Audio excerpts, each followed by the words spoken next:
Hey guys, how is everybody doing? And today I'm going to be talking about the modern horror classic with Megan or M3gan or whatever the fuck they want to call this movie. Who are you? So the spin-off called Soulmate or Soulmate, whatever the fuck you can say that title. With the release of that on digital platforms last week, I'm going to go through the Megan movies because this is supposed to be the start of a new Megan universe, if that's ever going to even continue to happen after the very lackluster box office of Megan 2.0, and now Soulmate is now being shelved to VOD. So before I talk about the new Soulmate movie, I gotta go through the other two Megan movies. Why? Because I fucking hate myself sometimes, I guess. So, with that all out of the way, here are my thoughts on M3gan. I'm just gonna keep calling it Megan. But as always, starting off with my positives on Megan, and my one negative that I do have. Did I say negative? The one thing that I do really like about this movie is the idea of Megan. I think the design and the visual of Megan is really cool. I think this movie is, kind of a somewhat social commentary on today about how excuse me, how parents rely on technology to basically raise their kids and help raise their kids or help distract their kids or whatever, because some parents don't like to parent, so they rely on technology. And I feel like this movie has a pretty good social commentary on that. I think this movie has a very good message about that, I guess I could say. But the idea of Megan, and not only is that, that a good social commentary, I think the design of the doll or the animatronic, whatever the fuck this thing really is, I think the design of it is really cool. I think how they brought her to life was also really cool. It was also a really cool thing of how they had like an adult, like a kid to play her. I almost said an adult player, which adult does play her, over as a voice. But I like how they got a kid to play her physically, and then they got a voice actress to voice her and kind of use her vocal cords to, kind of create a lot of cool sounds that she makes with like the robot sounds or whatever, which more than likely was just auto tune. But I think the idea of Megan and what they were going for with this character, and I honestly think if they didn't fuck up with the sequel, I honestly think that Megan could have been a really cool franchise with this killer doll. I really think that this could have been the new killer doll of the future, I guess, because Chucky was more of an 80s killer doll, and he's still alive today, but maybe a new face wouldn't hurt so much. But I think if they didn't fuck up with the sequel, then the idea of Megan could have been like the new modern slasher doll. But now moving on to my mixed aspects, and the one mixed aspect that I do have about the movie is, you can't convince me that this isn't Universal's way of saying fuck you to MGM for remaking Child's Play, Oh, hey, fuck you. because it's wildly known about the history about the making of the Child's Play remake. Back when the Child's Play remake was coming out, a lot of people, including me, they were all very much against it. They did not want it. They did not want it. They thought it was a terrible idea. They felt like it was extremely unnecessary. And I belong in that camp. I do think it was extremely unnecessary, and I think that it was a very mediocre movie that was just made to cash grab because of a big title and a big horror character, which a lot of people love, but nevertheless, getting off track. You cannot convince me that this isn't Universal's way of saying fuck you to them, because everybody knows that Universal was pretty much pissed off that MGM was remaking a franchise that they pretty much own altogether. MGM just owned the rights of the first movie. And you know, I do, and that's kind of a funny way of watching this movie and knowing that, because I feel like that's a really fun way to look at this movie.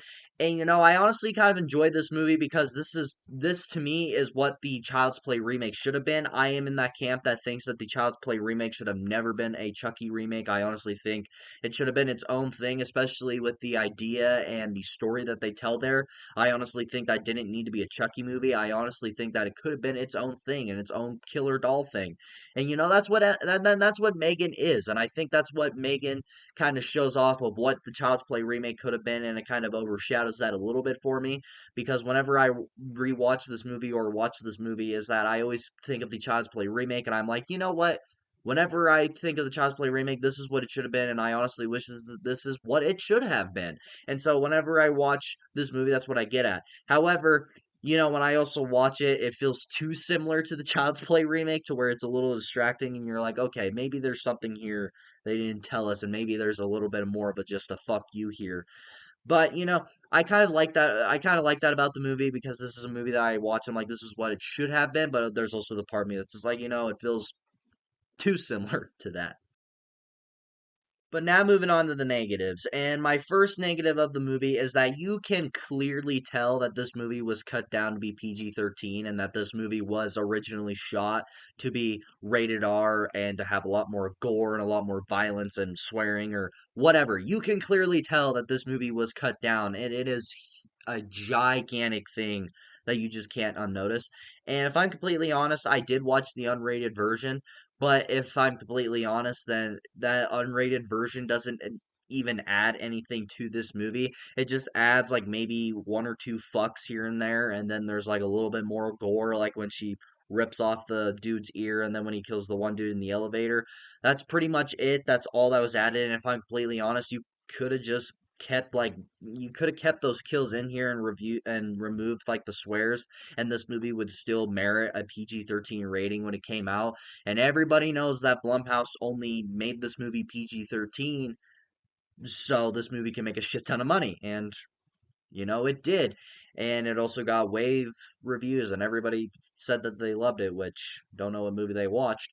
And whenever I watch this movie, I can just clearly tell that this movie was cut down to be PG-13. And there's also those, controversies of where like apparently a PG-13 rating equally makes a movie bad. I don't think that, but I don't think that whatsoever because there's a lot of horror movies out there that are PG-13 that are actually awesome. The first one that comes to my mind is A Quiet Place. Those movies are PG-13, they're fucking awesome. But when you can clearly tell that a movie is trimmed down and trimmed to make it look like it was supposed to be rated, like when there's a movie that's meant to be rated R, but then you trim it down to make it PG-13, everybody's going to notice that and everybody's going to realize that. And especially for someone that loves his carnage candy and absolutely loves practical effects and kills and all that good stuff, and to see it all completely cut out, On yourself by putting on those filthy shows. Oh, Lois, you a show full of... What? it's kind of like eating pizza but with no marinara, which some people do that, and I think it's stupid. I also think that the characters all around in this movie are fucking horrendous. I don't really care for any of them, especially the little girl Katie. She is the meanest little shit that I have ever witnessed in a movie. And just throughout the entire fucking film, I just wanted to slap this little girl because she is one of the most arrogant and bitchy little girls that I've ever met. And that's putting it lightly. Now, I'm not a parent by any means, so I probably don't know what a good punishment would be, but as someone that has four siblings, no, five. I'm an idiot. I have five siblings. Two of them are 8. One is 4. One is 2, and one's 6 months old. Two of them are the 8-year-olds that are fucking arrogant sometimes. So when they're arrogant and they're being bratty, my first instinct is to bend them over and spank them on the ass because no. And there's literally a fucking part in this movie where she gets so fed up to where she grabs scissors acting like she's gonna fucking kill her therapist. Like what the fuck, first of all? And then as the fucking her aunt tries to take away the scissors, she full on and fucking slaps her across the face. If I ever get slapped across the face by my little girl or whatever, you best know that they're getting the same fucking thing from me. I don't care because that is fucking unacceptable. But please know that I'm joking.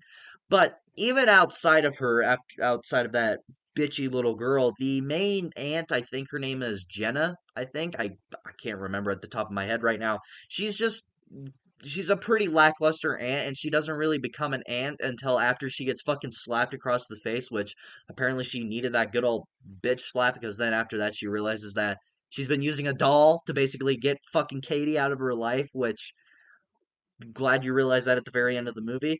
But she's also just a character that I just don't care about. Like she's not a very interesting, co-actress by any means. So yeah, I don't really care about the two main leads, and then there's no really good supporting actor in this movie besides Megan because Megan's really the only other character here. So pretty much it just revolves around those three, and the only one that I kind of like is Megan. And for my final negative, and there's not much else I could say outside of this, is that this is a pretty generic little killer doll movie. Especially nowadays where we get a lot more movies that are similar to this, where you get a programmed doll that basically goes off the rails and then goes off and goes on a killing spree or whatever, and it like goes outside of its program or whatever. And that's something that we have seen a lot nowadays. And even going back to the Child's Play remake, like I was just talking about, that is the legit story of the Child's Play remake, and it's basically, and that's basically what this movie's copying. So kind of going back to that, and even nowadays where we also try to have a lot of movies that basically try to tell us how bad technology is, which we've seen a time a dozen, especially during the 80s and 90s and in the early 2000s or whatever. Like, this is something that we've all seen before. So, this is not showing us anything new, and especially not when you add a killer doll. Like, this is a story and a premise that we've seen a time a dozen that, it just doesn't merit an existence. But all in all, guys, I don't mind Megan. I think it's a passable little killer doll movie. I think it's fine. When it first came out, I really enjoyed it. I thought that it was a lot of fun, and I felt like there was a lot there that could be. But as of rewatching it in the last like 3 years, I rewatched it last year when the sequel was coming out, and I didn't like it then. I rewatched it this year, and I feel the same way. So this is not really a movie that I would recommend to a lot of people. If you want to maybe watch another killer doll movie that tells you how bad technology is, then have at it. Or maybe you have a little girl that wants to watch a killer doll movie with a girl doll, then have at it. But overall, this is not a movie I really care for. But what do you guys think about Megan? Have you seen it? What do you think about it? Do you like this movie? Do you not like this movie? Let me know in the comments below and we shall talk about it. And if you like this video, like it. If you love it, subscribe, hit the bell notification so you will get notified for all my latest videos. And of course, until my next video, I'll see you all next time.